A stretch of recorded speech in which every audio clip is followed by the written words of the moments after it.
Hello friends, good evening to everyone. I hope you all are doing well. So हमने अब तक linear equation in two variables के काफ़ी word problems को practice करा। हमने वहाँ सब्स्टिट्यूशन मेथड को समझा, हमने वहाँ एलिमिनेशन मेथड को समझा और उसकी लगभग काफ़ी सारे क्वेश्चन प्रैक्टिस करने के बाद अभी हमें लगता है कि हमें उस चैप्टर को वहीं पर रोक देना चाहिए। फाइन, क्योंकि उसकी लगभग 11-12 वीडियोस हमारे पास हो चुकी हैं। तो अभी हम अपना चैप्टर फर्स्ट स्टार्ट करने जा रहे हैं, क्योंकि मोस्ट प्रोबेबली जो आपके भी यूनिट टेस्ट हैं तो लगभग लगभग सभी के, तो उनमें first second and third chapter आपका आ रहा होगा। तो हमने सेकंड चैप्टर रिवाइज करा, थर्ड चैप्टर रिवाइज करा। Now this is the time for chapter 1। Fine, तो ओके, सो अब हम चैप्टर का रियल नंबर स्टार्ट करने जा रहे हैं। हम जो प्रैक्टिस है वो करेंगे एनसीईआरटी के अकॉर्डिंग, बट क्वेश्चंस हमारे आर डी शर्मा के होंगे। फाइन, डिफिकल्टी लेवल हमारा वहां से आएगा। ओके, सो बीच में वीडियोस का काफी गैप रहा due to my health conditions. तो अभी रेगुलर वीडियोस आने वाली हैं आपकी, और अभी से हम चैप्टर स्टार्ट आज कर रहे हैं। आज एक चैप्टर का टोटल आपको ओवरव्यू दूंगा, कुछ क्वेश्चंस प्रैक्टिस करेंगे, जिससे अच्छा आपको इसमें जो है चैप्टर काफी इजी कर दिया गया है। जैसे इसमें आपको लगभग लगभग दो ही चीजें पूछी जाएंगी। एक तो आपको प्राइम फैक्टराइजेशन मेथड से एलसीएम या एचसीएफ, फाइन। दूसरा एचसीएफ और एलसीएम का formula. And third one is कि आपको अंडर रूट में कोई भी वैल्यू है, दैट इज मैं प्रोबेबली कह देता हूं दैट अंडर रूट एम, तो आपको उसे इरेशनल प्रूव करना है with using a particular method. Fine, तो उस मेथड से हम काफी सारे क्वेश्चन करेंगे, ट्रिकी ट्रिकी क्वेश्चंस भी करेंगे, जिससे आप at the time of examination बहुत आराम से सोल्व कर सकें। फाइन, तो इस चैप्टर में ज्यादा टाइम नहीं देंगे, 8 से 10 दिन में हमारा ये chapter with very difficult problems ये कंप्लीट हो जाएगा। फाइन, तो आज अपना चैप्टर स्टार्ट करते हैं। तो चैप्टर का नाम है हमारा chapter number first, which is real number.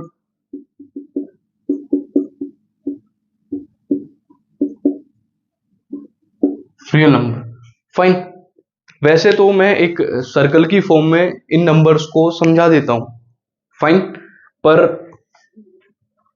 Start करते हैं आज उसी सर्कल से। फाइन, उससे आपको इजी लगेगा कि हमारे यहाँ नंबर्स का डिस्ट्रीब्यूशन हुआ कैसे। फाइन, तो हम रियल नंबर्स में आज पहली बार देखते हैं।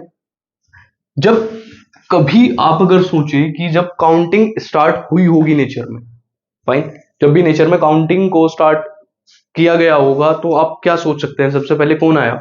सबसे पहले आए नेचुरल नंबर्स, प्राकृतिक संख्याएं। फाइन, अब नेचुरल नंबर की जाहिर सी बात है स्टार्ट होना लाजमी है उनका कहां से? मैं इस सर्कल में नेचुरल नंबर्स को फिट करता हूं। स्टार्टेड फ्रॉम 1, स्टार्टेड फ्रॉम 1 और कहां तक जाएंगे? डैश डैश डैश इंफिनिटी तक। फाइन, तो यानी जैसे ही हम नेचर में किसी चीज की काउंटिंग करते हैं तो हम सबसे पहले दिमाग में आता है ये एक चीज है, दो है, तीन है। ऐसा नहीं है कि अगर किसी चीज का एग्जिस्टेंस नहीं है तो हम ये कह दें कि ये 0 चीजें हैं। फाइन, जैसे अगर हमें सामने पेड़ दिखते हैं रास्ते में तो हम ये कहते हैं कि ये 4 पेड़ है, 10 पेड़ है, 1000 पेड़ है, पर कभी ये नहीं कहते कि अगर वहां पेड़ नहीं है कि यहाँ 0 पेड़ है। फाइन, तो नेचुरली हमारी जो काउंटिंग स्टार्ट हुई वो 0 से स्टार्ट हुई, वो सॉरी 1 से स्टार्ट हुई, which is natural numbers. But समस्या ये आई कि जब बात आई 0 की, व्हाट अबाउट 0, कि हम 0 को कहां इंक्लूड करें? और आपको पता है 0 is a very special case in mathematics. Fine, अगर आप बात करें 0 की और कुछ अनडिफाइंड फॉर्म्स की, तो ये मैथमेटिक्स के बहुत स्पेशल केसेस होते हैं। फाइन, तो फिर बात आई हमारे पास whole number. Whole number started from 0 and dash dash dash, मतलब अगर मैं नेचुरल नंबर का 0 के साथ यूनियन करा दूं then it will be whole number. Fine, अब होल नंबर के बाद समस्या आई कि हमारे पास पॉजिटिव तो सारी वैल्यूज है, means if we are subtracting 1 from 2 we are getting 1, but what about the vice versa? अगर हम 1 से 2 को सब्ट्रैक्ट करें तो फिर मेरा -1 कहां जाएगा? यानी उसके लिए भी मुझे कोई स्पेशल केस बनाना पड़ेगा। दैट इज, अब हमारे पास है इंटीजर्स। इंटीजर्स। ध्यान से देखिएगा आप, अगर मैं इसे बेसिकली कहूं तो ये माइनस इंफिनिटी टू इंफिनिटी जाते हैं, फाइन। या आप डैश डैश डैश डैश करते आए और ये इसमें आपके होल नंबर्स में इंक्लूड हो जाते हैं, नेचुरल नंबर भी। आप इन सर्कल को लास्ट में अगर आप देखेंगे तो आपकी एक हायरार्किकल सिस्टम बन जाएगा, फाइन। नेक्स्ट इज, अब बात आई इंटीजर्स के भी बाद उन नंबर्स की कि हमारे पास कंप्लीट वैल्यूज तो हैं, नेगेटिव में भी पॉजिटिव में भी। अब कंप्लीट वैल्यूज हैं भी, पर दिक्कत ये आई कि जब पिज्जा आया, फाइन, तो पिज्जा की 4 स्लाइस करी गई और 1 स्लाइस किसी स्टूडेंट के बाटे में आई, तब उससे पूछा गया कि आपके पास कितना शेयर है, तो उसके मुंह से निकला दैट 1/4 ऑफ द पिज्जा। अब दिक्कत ये है दैट व्हाट इज 1/4, यानी ये 1/4 चीज क्या है, फाइन। तो तब जाके उसे पता लगा कि यार ये 1/4 जो है स्पेशल कैटेगरी है और इसे रिप्रेजेंट करने का एक ही तरीका है, which is rational number. Rational numbers, rational number की डेफिनेशन क्या कहती है? A number which can be written in the form of p upon q where q not equals to 0। और यहां मैटर नहीं करता कि आपका जो p और q है वो कैसा है, मतलब वो पॉजिटिव इंटीजर भी हो सकता है, नेगेटिव भी हो सकता है, फाइन। अब इसके बाद कुछ ऐसे नंबर्स आए जिनकी कैटेगरी बिल्कुल ही स्पेशल थी, यानी उन्हें हमें कहीं स्पेशली प्लेस करना था, फाइन। वो थे इर्रेशनल नंबर्स, इर्रेशनल नंबर्स। अब इन इर्रेशनल नंबर के साथ कंडीशन एक बड़ी गंदी जुड़ी हुई थी कि इसमें कुछ स्पेशल नंबर्स आते हैं जैसे √2, √3, √11 और पाई एंड सो ऑन, फाइन।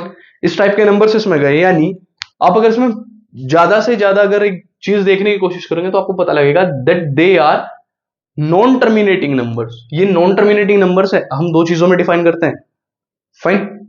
एक होता है टर्मिनेटिंग, एक होता है नॉन टर्मिनेटिंग। फॉर एग्जांपल आपने 2 को डिवाइड करा 10 से, दिस इज 0.2, और 0.2 पे वो नंबर वहां खत्म हो गया, terminate. But what about that कि आपने 1 को डिवाइड करा 3 से, it will B 0.33333 and so on, this number is non terminating. और फिर नॉन टर्मिनेटिंग की भी दो आगे ब्रांचेस निकल जाती हैं, one is repeating and second is non repeating, that is recurring and non recurring, fine. अब रिकरिंग कौन से होते हैं, जिसका एग्जांपल हमने अभी दिया, दैट 0.33333 एंड सो ऑन। उसमें क्या है कि अगर मैं देखूं ध्यान से तो डेसिमल के बाद वो पूरा नंबर वापस रिपीट होते जा रहा है। और आपने देखा होगा हम ऐसे नंबर को कैसे रिप्रेजेंट करते हैं, दैट इज 0 पॉइंट उस नंबर के ऊपर bar which is coming bar bar, fine. जो बार बार आ रहा है नंबर उसी के ऊपर हम बार लगा देते हैं और यही हमारा क्या बना देता है, इस नंबर को शांत कर देता है, फाइन। और उसके बाद हमारा जो दूसरे टाइप का नंबर आता है दैट इज वो रिपीटिंग, तो sorry non repeating, but sorry second मेरा नंबर होगा उसमें नॉन रिकरिंग वाला, यानी नॉन रिपीटिंग वाला, फाइन। ये था रिपीटिंग वाला। नॉन रिकरिंग वाला, रिपीटिंग वाले कैसे हैं, जैसे हम अगर पाई की वैल्यू ले 3.14 समथिंग और वो फिर आगे तक चली जाती है, फाइन। यानी उसमें नंबर रिपीट भी नहीं हो रहे हैं और पर वो उसका एक्सपेंशन रुक भी नहीं रहा है, फाइन। तब उस टाइम पर हम उन्हें क्या कहते हैं, इरेशनल नंबर। और इन सबको जो कवर करता है, father of these number is real numbers. इस रियल नंबर में हर चीज कवर हो जाती है, फाइन। इस रियल नंबर के अंदर हर एक चीज कवर हो जाएगी आपकी, मतलब ऐसा कोई भी नंबर नहीं बचेगा। अभी हम बात कर रहे हैं सिर्फ रियल नंबर्स तक, और आपने अगर ध्यान से देखा हो हमें नंबर लाइन पढ़ाई गई थी, फाइन। तो अगर मैं बेसिकली बताऊं, वो जो नंबर लाइन है that number line is real number line. कैसी नंबर लाइन है वो ही एग्जैक्ट में रियल नंबर लाइन होती है, फाइन। क्योंकि अगर उस लाइन पर हर एक रियल नंबर को हम बिठा दें तभी तो उनसे रियल नंबर लाइन कहेंगे ना। तो आज हमारा वही चैप्टर है विच इज रियल नंबर, और हम रियल नंबर में काफी सारी चीजें पढ़ने वाले हैं, फाइन। तो रियल नंबर, अब अगर, हाँ मैंने आपको बताया था इसमें देखो एक हायरार्किकल सिस्टम चलता है। अगर आप बाहर से अंदर से बाहर की तरफ जाएंगे तब आपको पता लगेगा कि ये सबसे छोटा है, ये उससे बड़ा, ये उससे बड़ा, ये उससे बड़ा, ये उससे बड़ा, ये उससे, फाइन, 9th क्लास में आपने इस टाइप के क्वेश्चन देखे होंगे, और बाहर से अंदर की तरफ जाओगे तब आपको पता चलेगा that we are going from बड़े से छोटे की तरफ। फाइन, तो इसमें हमें पता लगा कि नेचुरल नंबर सबसे छोटी चीज है हमारी। फाइन, अगर आपसे कोई एक, जैसे 9th में हमारे से क्वेश्चन पूछे गए थे that every natural number is a rational number, बिल्कुल सही फैक्ट है, हर एक नेचुरल नंबर रेशनल नंबर है, क्योंकि नेचुरल नंबर तो सबसेट है उसका। फाइन, तो अगर वो उसका सबसेट है तो आपने देखा होगा कि इंटीजर में हम अगर हम इनकी रेशनल नंबर्स की बात करें तो हम नेचुरल नंबर को रेशनल नंबर की फॉर्म में लिख सकते हैं। फाइन, अब एक क्वेश्चन आता है बेसिकली कि क्या 0 एक रेशनल नंबर है या नहीं। फाइन, तो मैं 0 को किस फॉर्म में लिख सकता हूं, 0/1 which is of the form p/q where q not equals to 0। बात क्या कहती है भाई, देखो हमें चलना है कंडीशन के हिसाब से, और मैथमेटिक्स में कंडीशन ये कहती है रेशनल नंबर की दैट p/q की फॉर्म का अगर कोई नंबर है मैं उसे रेशनल कहूंगा, but the condition is that q not equals to 0। और भाई साहब यहाँ q तो इक्वल 0 के है ही नहीं। फाइन, तो मैं 0 को भी क्या कह सकता हूं, 0 इज ऑल्सो है रेशनल नंबर, और वो चीज हमें कहां से पता लगी, यहां से पता लगी क्योंकि whole number is also a subset of real number और रेशनल नंबर। फाइन, तो इसे आप एक बार आराम से नोट कर लीजिए क्योंकि ये चीज आपको बहुत जगह हेल्प करने वाली है। फाइन, अच्छा इसके बाद एक और सीरीज बनती है that is complex number. Fine, वहां हम इमेजिनरी चीजों में चले जाते हैं, पर वो आपको कॉन्सेप्ट 11th क्लास में पढ़ना है, तो आप अभी के लिए इसे यहां तक बनाएं, उसके बाद एक सर्कल और ऐड करा के मैं इसे कॉम्प्लेक्स नंबर तक लेके जाऊंगा, पर वो पूरी डिफरेंट सिचुएशन है। फाइन, तो आप इसे एक बार प्लीज नोट कीजिए।